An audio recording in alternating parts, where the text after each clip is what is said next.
अध्यात्म विज्ञान कोई धर्म या संप्रदाय नहीं है, ये स्पिरिचुअल साइंस है जो कुदरत के कानून पर आधारित है।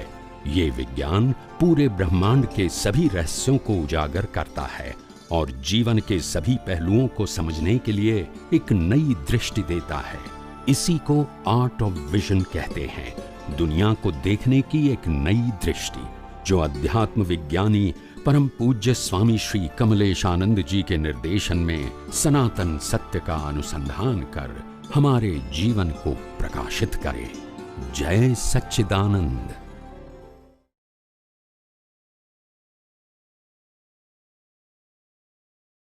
अनुभव कहता है हमको खुद अपनी गलती देखो। तो ये अध्यात्म विज्ञान में गलती का मतलब कर्ता पद, मालिकी पद हमारी दृष्टि में से खत्म करो, वो अज्ञानता को निकालना है। मन वचन काया की फिजिकल क्रिया की अज्ञानता, इसकी अज्ञानता को अज्ञानता मानो, इसकी गलती को गलती मानो। ये सामाजिक और धार्मिक बाबत है, क्या है? और अध्यात्म के अंदर मैं मन वचन काया का मालिक हूँ, मन वचन काया को चलाने वाला हूँ, और दुनिया के सभी लोग जो बोल रहे हैं, जो सोच रहे हैं, जो कर रहे हैं, वो कर रहे हैं। ये मेरी दृष्टि में कर्तापन और मालिकीपन है। सत्ता, संपत्ति, संबंध और साधन के लिए मालिकीपन, और मन वचन काया की क्रिया के लिए कर्तापन, और 5 इंद्रियों से दिखती हुई पूरी दुनिया में मेरे को कर्तापन और मालिकीपन जो दिखता है मेरी दृष्टि में से, बस वो अज्ञान निकलना है, वो अज्ञान निकालना है। ये मेरी गलती है। अनुभव कहता है हमको खुद अपनी गलती देखो। कौन सी गलती? कर्तापद और मालिकीपन। ये गलती हमारी दृष्टि में नहीं होनी चाहिए। क्रिया क्या है, स्पीच क्या है, थॉट क्या है, वो देखने की जरूरत नहीं है। दादा भगवान ने साफ कहा है, मन वचन काया की अवस्था मात्र कुदरती रचना है, जिसका कोई बाप भी रचना वाला नहीं है और व्यवस्थित है। तो जो मन वचन काया व्यवस्थित के कंट्रोल में है, उसमें तो हम जिम्मेदार है ही नहीं। भरत भाई बराबर है? एब्सोल्युटली। तो हमारी गलती कहाँ है फिर? हमारी गलती कहाँ है फिर? मैं और मेरापन। That's a title of ownership and title of doership through your vision. आपकी दृष्टि में अपना मन वचन काया, दूसरे व्यक्ति का मन वचन काया, फिर संबंध, सत्ता, संपत्ति और साधन में जो मालिकीपन है, एक दूसरे को कर्ता मानते हैं, ये अज्ञानता हमारी दृष्टि में निकालना है। ये अनुभव कहता है, ज्ञानी पुरुषों का अनुभव यही कहता है।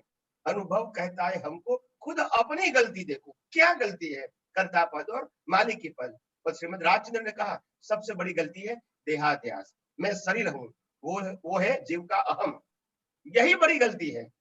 जो शरीर पंच महाभूतों से बना हुआ है वो कुदरत ने दिया, इसको जीवित रखने के लिए हवा पानी खुराक भी कुदरत ने दिया, और कर्मों की भुगतान के लिए संजोग भी कुदरत ने दिया, श्वास भी लास्ट में कुदरत बंद करती है, तो उसमें हमारा क्या है? और यही तो अहम है, मैं शरीर हूं, यही तो अहम है। जब तुम शरीर का अंश मात्र नहीं हो, तुम तो मन वचन काया से मुक्त, चेतन, अविनाशी और अनंत शक्तियों वाला ऐसा तुम शुद्ध आत्मा हो। ये तुम्हारा शरीर है, ये तुम्हारा स्वरूप है। मन वचन काया उनकी अवस्था, ये आपका स्वरूप नहीं है। और यही तो अज्ञान निकालना है, ये अनुभवी पुरुष कहते हैं। और ये हमने क्या कर दिया, शब्द का प्रयोग सही किया, मगर शब्द के पीछे जो दृष्टि थी वो वही रिलेटिव सत्य वाली रखी हमने। जो अज्ञानी लोग बोलते हैं, अज्ञान का मतलब होता है जो संसारिक लोग बोलते हैं, जो धार्मिक बोलते हैं, मैंने झूठ बोला, मैंने कपट किया, मैंने गुस्सा किया, मैंने क्रोध किया, मैंने मारामारी की, हिंसा किया, बस यही गलतियों को हम गलती मान के आगे चले, उसको निकालने के लिए प्रयास किया। फिर दादा भगवान ने तो स्पष्ट कहा है, मन वचन काया की अवस्था मात्र कुदरती रचना है। तो कुदरती रचना में हम जिम्मेदार कैसे हैं? तो जिम्मेदार कहाँ है हम? दृष्टि में अज्ञानता है, कर्ता पद और मालिकी पद। और दूसरा वाक्य भी ज्ञानी पुरुष दादा भगवान का कितना उत्तम है, स्थूल संयोग, सूक्ष्म संयोग, वाणी के संयोग पर और पराधीन है, पर और पराधीन है। बस यही तो बात है। जब पर और पराधीन है, उसमें मैंने सोचा, मैंने बोला, मैंने क्रिया किया, सामने वाला ने बोला, सामने वाला ने किया, ये मकान मेरा है, ये कार मेरा है, सब्जेक्ट भी कहाँ आता है? सब कुदरती रचना। क्या बताया? कुदरती रचना, सब कुदरती रचना। मन वचन काया की अवस्था मात्र, और 5 इंद्रियों से अनुभव में आती पूरी सृष्टि। वो कुदरती रचना है। और वो नहीं जानते हैं, वो नहीं समझते हैं, वो हम अपनी दृष्टि से नहीं देख पाते, वो ही बड़ा अज्ञान है। और वो अज्ञान निकालने के लिए हमको बार बार देखना पड़ेगा कि भगवान की हमारी गलती है, आपकी गलती नहीं है। आपको हमको आप तो हम प्रकाश आपको आप तो हमको प्रकाश देते हैं, और प्रकाश में पूरी सृष्टि दिखती है, मगर सृष्टि कैसे देखनी है ये हमारी गलती है। न सृष्टि की गलती है, न परमात्मा की गलती है। परमात्मा अपने स्वभाव में है और सृष्टि अपने स्वभाव में है। गलती दृष्टि में है, और दृष्टि का दूसरा नाम है प्रतिष्ठित आत्मा। इसका दूसरा नाम है मिश्र चेतन। इसका तीसरा नाम है लाइव ईगो, पुरुषार्थ करने वाला। बस गलती वहां है। गलती कभी मन वचन काया में न थी, न है और न रहेगी, क्योंकि मन वचन काया की अवस्था मात्र कुदरती रचना है। कुदरती रचना में किसी की गलती हो ही नहीं सकती है, क्योंकि जब कंट्रोल ही नहीं है तो गलती कैसे कहोगे। विज्ञान की बात करता हूँ, सामाजिक और धार्मिक दृष्टिकोण से बराबर है कि मन वचन काय की क्रिया को गलती बोल सकते हैं। आध्यात्मिक दृष्टि से मन वचन काय की कोई भी क्रिया को गलती नहीं बोल सकते हैं, मगर मन वचन काया और 5 इंद्रियों से दिखती हुई पूरी सृष्टि हमारी दृष्टि में क्या दिखती है, उसमें कर्तापन मालिकीपन है, उसमें देहाध्यास है, बस वो हमारी गलती है। और वो गलती को मिटाना है, वो गलती को मिटाना है। अगर वो गलती जहां तक नहीं मिटेगी, वहां तक कर्म बनेंगे, पाप पुण्य बनेंगे और जन्म मरण होते ही रहेंगे। जहां तक अज्ञान है वहां तक कर्म बनेंगे ही, और कर्म बनेंगे तो जन्म मरण तो होगे ही।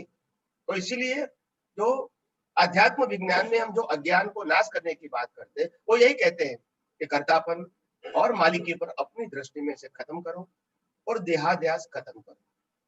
यही हमारी मूलभूत अज्ञानता है। और बाकी जो अज्ञानता जो दुनिया ने बताई है, वो तो कर्म फल के रूप में अज्ञानता से खड़े हुए कर्म का ये फल है। तो फल को आप अज्ञान नहीं बोल सकते हैं। जब आपने एग्जाम दिया तभी अज्ञान बोल सकते हैं, जब आपने कर्म चार्ज किया तभी अज्ञान बोल सकते हैं, जब कर्म का रिजल्ट आया तब अज्ञान नहीं बोल सकते, क्योंकि तो रिजल्ट है। तो करेक्शन कहाँ करना है, हम रिजल्ट को सुधार नहीं सकते हैं, मगर हम दृष्टि को सुधार सकते हैं। तो जो भी करेक्शन करना है वो विजन में करना है। और इसीलिए आध्यात्म विज्ञान का टाइटल है art of vision. Art of vision, दुनिया को देखने की नई दृष्टि, नई कला, जो कला से हम पूरे विश्व को अकर्ता और मालिकी भाव से मुक्त देख सकते हैं, यही कला है। वो आध्यात्म विज्ञान हमको इसकी दृष्टि देते हैं। और वो